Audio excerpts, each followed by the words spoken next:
الحمدللہ رب العالمین والصلاة والسلام علی اشرف الانبیاء وخاتم النبیین وعلى آلہ واصحابہ اجمعین الطیبین الطاہرین لمن تبع دینہم بإحسان الى یوم الدین.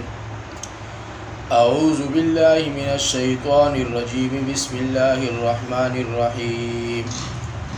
واللاتی یأتین الفاحشة من نسائکم فاستشهدوا علیہن أربعة منکم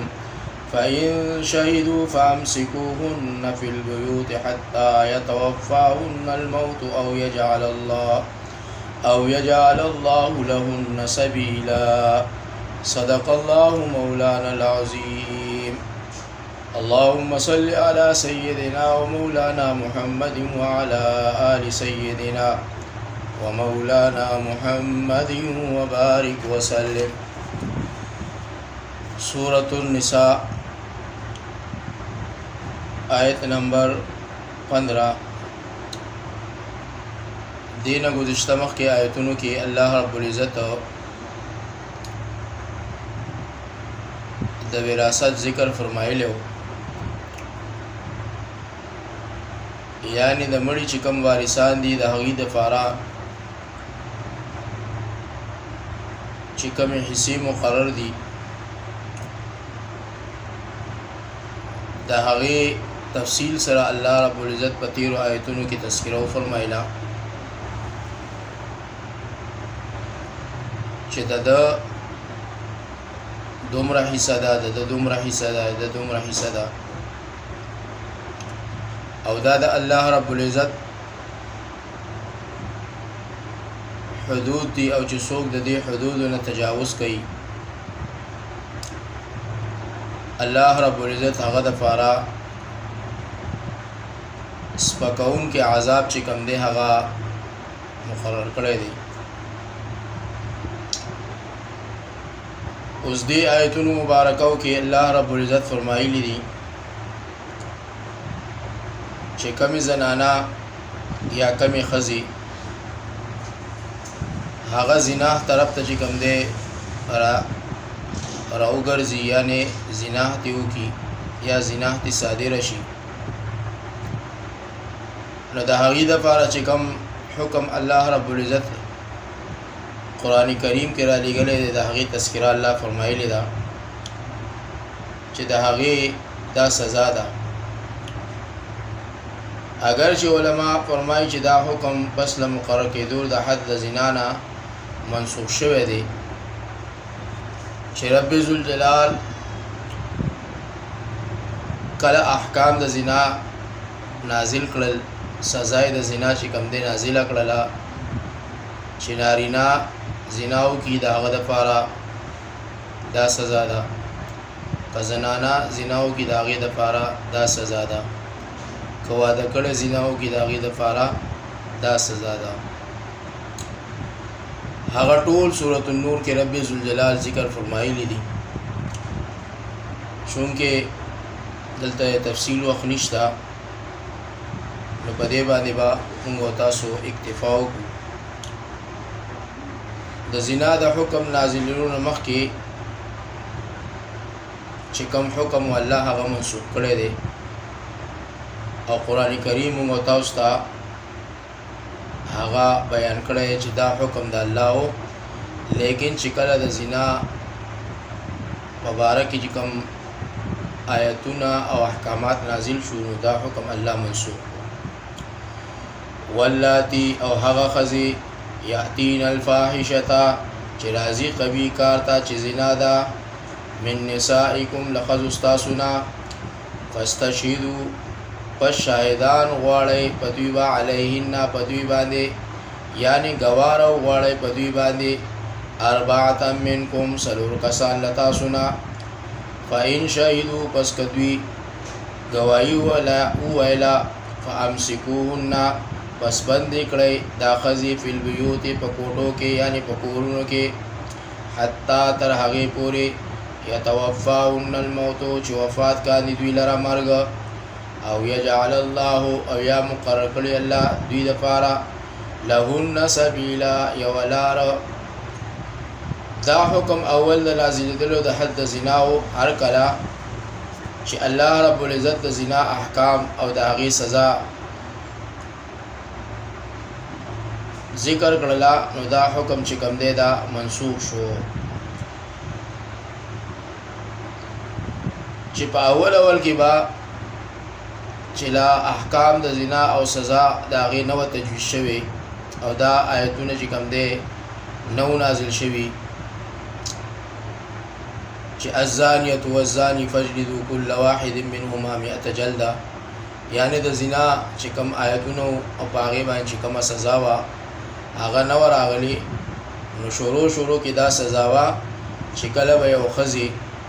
فاحش یعنی زنا طرف ته رجوع کړله نو په هغې باندې به 4 ګواهان پیش کړل او چې هغې ګواهانو به شهادت ورکړو چې او دې زنا کړې ده، نو بیا به حکم دا و چې دا په کوټه کې چې کوم دی په کور کې او کوټه ده په هغې کې بند کوي تر دې پورې چې یا مړه شي او یا د دې دپاره الله څه نور لار برابر کړي. نو ما مخکې عرض وکړو چې کله د زنا چې کومه سزا ده هغه الله رب العزت نازله کړله او مقرره شوله او آیات د زنا چې کوم دی هغه راغلل نو دا حکم منسوخ شو. واللذان یو هغه دوه کسان یأتیانها منکم چې راځي دی قبی کار ته له تاسو نه.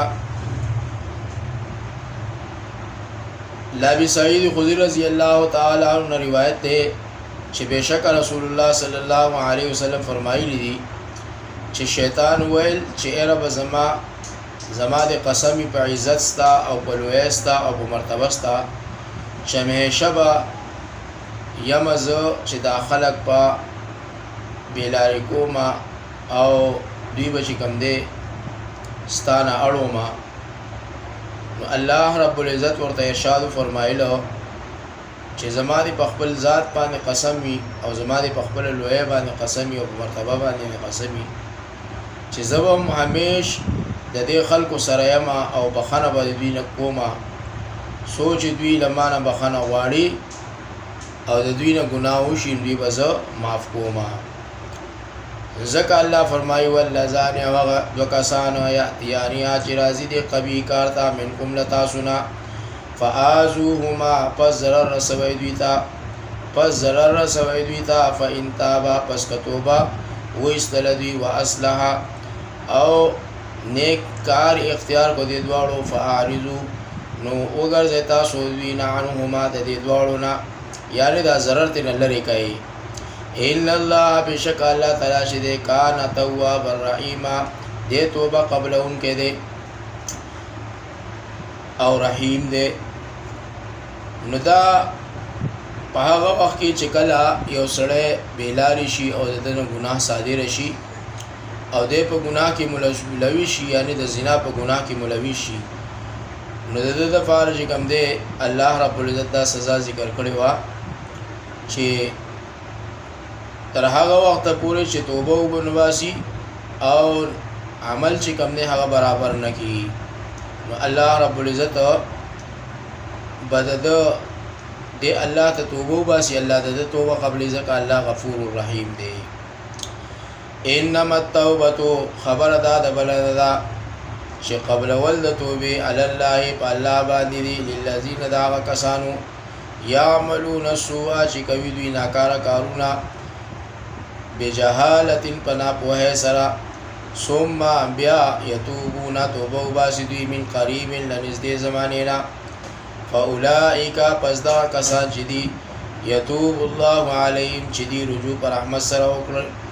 د الله وکان الله او الله تعالی چې دی علیما حکیما دی عالم او محکم کار دی په دې خپل بندگانو باندې. یعنی کم سړی چې په ناپوهۍ سره د ګناه طرف ته ملوث شي او د ده نه په ناپوهۍ سره ګناه وشي. حضرت قتاده رضی الله تعالی عنہ ویلي دي چې هر ګناه نادانی ده اگر کو په قصد سره وي.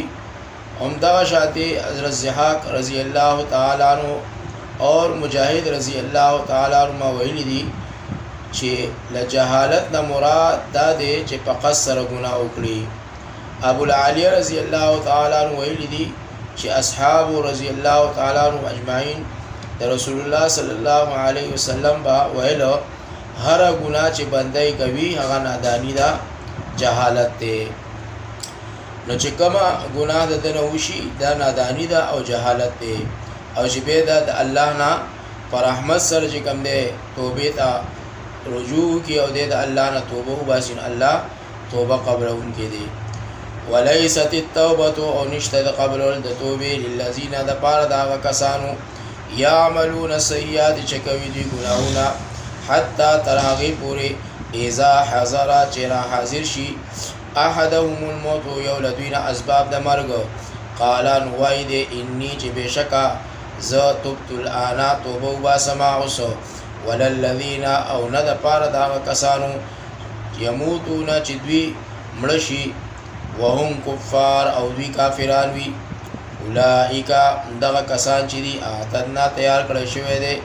لهم د دوی د پاره عذابا الیما دردناک عذاب. یعنی چې کم خلق داسې ګناهونه وکړي تر دې چې مرګ دوی ته حاضر شي او دوی توبه ونه باسي او بیا د مرګ په وخت کې کوم دی وایي چې ما توبه وباسم او یا توبه ونه باسي لیکن په داسې حالت کې چې کوم دی د دنیا نه لاړ شي نو الله رب العزت داسې خلکو د پاره دردناک عذاب چې کوم دی هغه سخت عذاب مقرر کړی دی او داسې خلک په کوم دی په سخت عذاب سره معذب کیږي او د الله د طرف ورته دا سخت معامله کیږي. نو هر وخت چې کوم دی علما فرمایي چې هر وخت توبه نصوحه یعنی پکا کلکا او پخه توبه چې کوم دی وباسل پکار دی او چې کله د انسان نه ګناه نه دانی وشي نو په هغه وخت باندې چې کوم دی داغه د پاره توبه پکار ده ځکه چې د مرګ په وخت کې چې کوم دی بیا توبه نه قبليږي او د مرګ په وخت کې د توبې دروازې الله بند کړي. نو د مرګ نه مخکې د هر عمل د پاره توبه وباسل چې کوم دی دا انتهایی ضروری ده. الله دې موږ ټول له عمل توفیق راکړي. السلام علیکم ورحمۃ اللہ وبرکاتہ. اللهم صل على سيدنا ومولانا محمد وعلى ال سيدنا ومولانا محمد وبارك وسلم. ربنا آتنا في الدنيا حسنة وفي الآخرة حسنة وقنا عذاب النار. یا الله زموږ په حال باندې رحم وکړي، تقصیرات ګناهونه تر معاف کړي. کریم الله زموږ هر نیک عمل په خپل دربار قبولیت شرف قبولیت ته ورسوي. یا الله په هر نیک عمل سره زموږ راضي شي. یا الله د هر بد عمل نه زموږ حفاظت وکړي، زموږ د آل اولاد حفاظت وکړي، د نفس او د شیطان نه زموږ حفاظت وکړي. رب ذوالجلال زمون هر نادانی هر گناہ مو معاف کی، هر معصیت او هر ناکار کار را معاف کی. یا الله موږ دې نیک توفیق راکړي، د ګناهونو نه حفاظت وکړي. صلی الله علی النبی الامي الکریم وعلى آله وصحبه اجمعین.